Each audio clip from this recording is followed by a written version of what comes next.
my secret recipe. Yo, we over here at Casa de Rock. We waiting for Craig ahead. He was in town. He just played with Judge. They killed it in Miami the other day. So we figured he'd come through and give a little update on what's cracking. So I made some of my secret oven ribs that taste like they were made in an oven.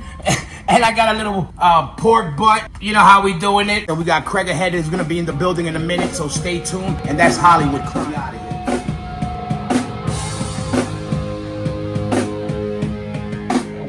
What's next? Playing wise, are you jumping in on anything? Ramon shit's a rap? No, I'm like his American guy.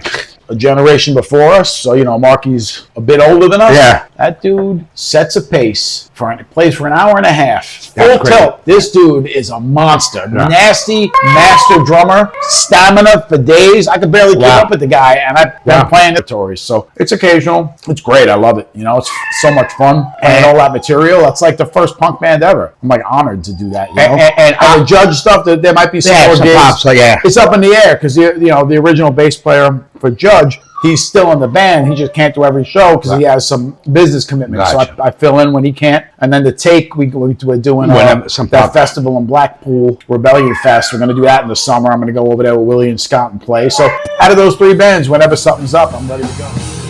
Play in your band, you tell me. Are you selling yourself right now? I'm just saying. I say, give me a set list. Give me the songs. I said, if you have the ability to send me all the songs, send them to me because sometimes you can't find stuff on Spotify or whatever. But I say, tell me what you want to do, and I just figure them out. And I play them. You know what I mean? Like I can figure them out quick. Like with that Ramones gig, I had to figure out 39 songs in 2 weeks. 8 days, 6 days to go over it. After you learn them all, you got to be methodical. You got to lock that shit in and do it like that. Otherwise, if you think, oh man, how am I going to do this in this many days? I got no time. You got to panic yourself. You got to do it piece by piece. You know what I mean? It's like using your jab in the early rounds. You got to hit the body a little. You got to know it's going to pay off. What exactly? Later in the round. I tell you, out of Gorilla Biscuits played, they sound great. They sound great. But Judge, out of those bands that are back, that sounded the best out of all the bands.